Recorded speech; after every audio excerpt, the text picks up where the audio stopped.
Hello friends, आज हम एक स्टोरी देखेंगे जिसमें एक रहता है राम। ये है मिस्टर राम, ठीक है। और एक रहता है मिस्टर श्याम। ये है मिस्टर श्याम। ये राम और ये श्याम।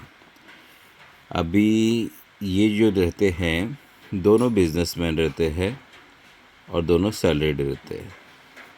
मीन्स ये बिजनेस भी करते हैं और सैलरी भी जॉब भी करते हैं। ये भी बिजनेस भी करते हैं और सैलरी जॉब भी करते हैं। दोनों को अपने लाइफ के लिए प्लानिंग करते हैं। तो राम जी ने लिया एक व्हीकल, ठीक है। व्हीकल लेते हैं, गाड़ी, कार लिया। श्याम जी ने भी कार लिया। राम जी लेते हैं घर, हाउस। श्याम जी भी लेते हैं हाउस।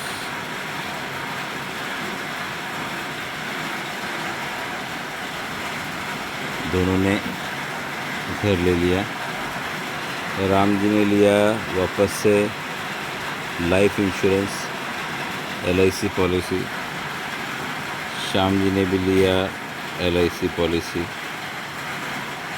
अभी दोनों का फंड इक्वल होता है। जैसे कि एक एग्जांपल, राम जी ने यहाँ पे 10 लाख की गाड़ी ली, ठीक है, बट वो लोन से ली क्योंकि लोन अवेलेबल था उनके पास में।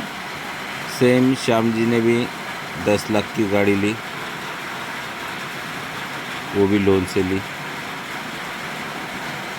घर लिया 25 लाख का,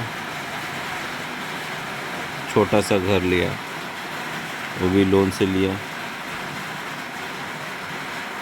श्याम जी ने भी 25 लाख का घर लिया, वो भी इसे लोन से लिया। इंश्योरेंस LIC पॉलिसी ली 50 लाख की।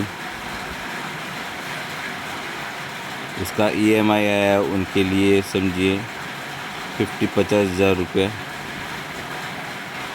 ड्यू, जिसको आप ड्यू बोलते हैं। इन्होंने भी 50 लाख का लिया, उसका ड्यू आ गया 50,000 रुपया। अभी क्या है, कुछ साल बीतते गए, 1 साल 2 साल 10 साल तक चला। लेकिन लोन और ये सब जितना है पूरा सेटलमेंट उनको था 20 साल का, 25 साल का प्लानिंग, ठीक है। अभी इन्होंने जब लोन लिया तो एक ऐसा कंडीशन आ गया, राम जी के कंडीशन में भी एक क्राइसिस हुआ जहाँ फाइनेंशियली थोड़ा प्रॉब्लम होने लग गया। यहाँ पे इनकम थोड़ा, जो बिज़नेस में लॉस होने लग गया, इनको भी बिज़नेस में थोड़ा लॉस होने लग गया, ठीक है। और सैलरी भी थोड़ा हिसाब से मिल रही थी, ठीक। तो राम जी ने क्या किया, राम जी ने सोचा कि चलो लोन तो EMI है, अपने को भरना पड़ेगा। लोन का EMI कंपलसरी होता है, तो ये कंटिन्यू रखा। घर का 25 लाख का ये जो है लोन है, उसका भी EMI था, वो भी कंटिन्यू रखा। लेकिन राम जी बोले, यार ये तो 50,000 रुपये जो है वो LIC को जा रहा है, अपना सेविंग है, उसमें से पैसा निकाल के वो यूज़ भी कर लिया और कुछ अमाउंट लोन वगैरह के भर के ये पॉलिसी को बंद कर दिया, ठीक है। सेम कंडीशन श्याम जी ने क्या किया, लोन EMI वैसे के वैसे रखा, हाउस का जो EMI है वो भी वैसे के वैसे रखा। और रहा LIC का, तो उसने क्या किया कि यार थोड़ा सा तकलीफ़ हो रही है, चलो एडजस्ट कर लेंगे, LIC मेरे फ्यूचर के लिए है, इसको कैसे जैसे कंटिन्यू करके धक्का मार मार के आगे रखा, चालू रखा। एक बार दोनों साथ में जा रहे थे अपने कार से, ये जो कार लिया है ना, दोनों ने साथ में जा रहे थे अपने कार से, और वहाँ एक फ्लड आया। फ्लड बोलेगा तो बाढ़ वगैरह ऐसी कंडीशन आई, और दोनों की कारें वहाँ पे डैमेज, मतलब आप समझ रहे हैं कि दोनों का एक्सीडेंट हो गया और दोनों की ऑन द स्पॉट डेथ होती है। अब ऑन द स्पॉट डेथ हो गई तो क्या हो गया कि जो कार का इंश्योरेंस था वो तो समझो क्लेम हो गया। 50% जो 10 लाख की कार थी वैल्यू कम हो गई, उसकी 2 लाख रुपया मिल गया उसके फैमिली को। यहाँ पे 2 लाख रुपया मिल गया, 2 लाख मिल गया, इनके भी 2 लाख मिल गया। ठीक है, हाउसिंग का रिकवरी के लिए आ गए। 25 लाख की जगह पे उनका रह गया लोन यहाँ पे 20 लाख रुपया, क्योंकि हाउसिंग में पहले ब्याज ले लेते हैं आपसे, प्रिंसिपल आपका रह जाता है पहले ही। तो 10 साल में 5 लाख रुपया ब्याज और 5 प्रिंसिपल चुक गया था, तो 20 लाख रुपया रह गया। तो ये 20 लाख रुपया हाउसिंग का उनका पेंडिंग रह गया है। तो बेचारे 20 लाख रुपये का फ़ंड कहाँ से जुटाएंगे वो सोचने लग गए।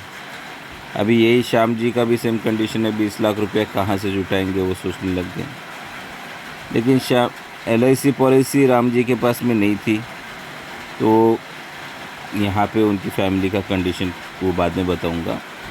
और श्याम जी का यहाँ पे 50 लाख का थोड़ा धक्का मार के स्टार्ट किए रखे थे, तो 50 लाख का 1 करोड़ रुपया फैमिली को मिल गया। 1 करोड़ मिल गया तो उसकी फैमिली ने 1 करोड़ लेके पहले तो ये लोन चुका दिया 20 लाख का। उसके बाद में दूसरी नई कार ले लिए बच्ची के लिए और ख़ुद की फैमिली के लिए, क्योंकि श्याम और राम का बहुत मतलब मन था कि उनके परिवार लग्जरियस लाइफ जिए। तो श्याम ने जो प्लानिंग किया था वो लग्जरियस लाइफ के लिए, उनकी गाड़ी भी रह गई, उनका घर भी रह गया उनके पास में। एक छोटी सी इंश्योरेंस के कारण, छोटी सी लाइफ इंश्योरेंस के कारण उसके पास में ये दोनों चीज़ रह गई उनका। और बाकी का जो पैसा बचा 70 किसी का लेन देन था वगैरह था, समझो 70 लाख रुपए उसके पास में बचा। तो 70 लाख से अपने फैमिली के, अपने बच्चे के लिए एक सिक्योरिटी कर दिए कि मतलब कहाँ FD वगैरह या कुछ प्लॉटिंग वगैरह लेके उनके लिए एक सेफ्टी कर दिए, आगे के लिए वो यूज़ कर सके, उनका करियर, बच्चे का करियर के लिए, एजुकेशन के लिए, ये सब चीज़ों के लिए काम आएगा। अब यही कंडीशन ये राम जी का हो गया। राम जी ने पूरा फैमिली को ज़ीरो कर दिया। खुद थे तब तक ठीक है, लेकिन नहीं रहने के बाद में उनकी पूरी फैमिली ज़ीरो हो गई। 20 लाख का घर भी गया, कंपनी ने, हाउसिंग लोन वाले ने कब्जा कर लिया। गाड़ी भी गई, गाड़ी डूब गई थी तो गाड़ी भी गई। 2 लाख का इंश्योरेंस क्लेम हुआ सिर्फ बस। अब 2 लाख में उसके परिवार वाले क्या गुजारा करेंगे और क्या नहीं करेंगे। दोस्तों, लाइफ इंश्योरेंस का वैल्यू अगर समझना जाओगे तो बहुत कुछ है, और नहीं समझोगे तो कुछ भी नहीं है। आपसे यही गुजारिश है कि अपनी लाइफ इंश्योरेंस प्रॉपरली कीजिए, और अगर लाइफ इंश्योरेंस की भी है तो ऐसा बहाना मत कीजिए कि मेरे पास में पैसा नहीं है, मैं उसका ड्यू नहीं भर पा रहा हूँ। ये सब ज़िंदगी में कम ज़्यादा पैसा आना जाना, फाइनेंशियली प्रॉब्लम, ये सब लगा रहेगा। लेकिन जैसे श्याम ने अपनी ज़िंदगी के लिए फाइनेंशियल स्टेटस में भी, प्रॉब्लम में भी ये ड्यू भरता गया, आज उसके फैमिली को, उसको काम आया, उसको किसी के दूसरे के सहारे अपने फैमिली को छोड़ना नहीं पड़ा। तो ऐसी कंडीशन आपके परिवार के साथ में ना आए तो आप अपना ड्यू रेगुलर भरिए और अपनी सफिशिएंट लाइफ इंश्योरेंस कीजिए। और आगे की जानकारी के लिए अगर आप डिटेल जानना चाहते हैं या मेरे से कुछ संपर्क करना चाहते हैं तो आप मुझे ज़रूर कांटेक्ट कीजिए। डिस्क्रिप्शन में मेरा नंबर है। मैं आपका Piyush Sharma, LIC of India से। मेरा फ़ोन नंबर है नीचे डिस्क्रिप्शन में, आप कॉल कर सकते हैं 9834518530। इस फ़ोन पे आप कांटेक्ट भी कर सकते हैं। Thank you.